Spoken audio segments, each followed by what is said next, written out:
BRS నాయకుడు కేటీఆర్ మాట్లాడుతున్న మాటలు చూస్తే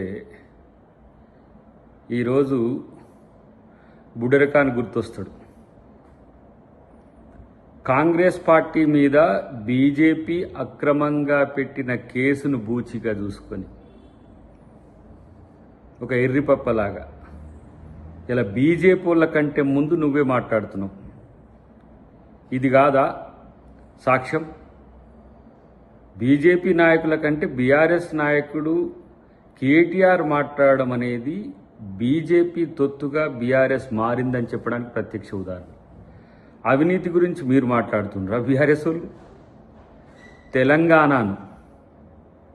తెలంగాణను దొంగల దొడ్డిగా మార్చిన దొంగలు మీరు, మీ కుటుంబం మొత్తం.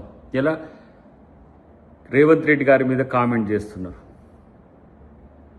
ఇలా కాంగ్రెస్ పార్టీ ఏ విధంగా ఈ దేశంలో ఈ రాష్ట్రంలో పోరాడుతుందో, రేవంత్ రెడ్డి గారి యొక్క పోరాటం బీజేపీ మీద ఎట్లా ఉందో కనీసం అవగాహన లేని సన్నాసిలాగా నిన్ను చూడాల్సిన సందర్భం వచ్చింది. ఇది నీ రాజకీయ అవగాహన.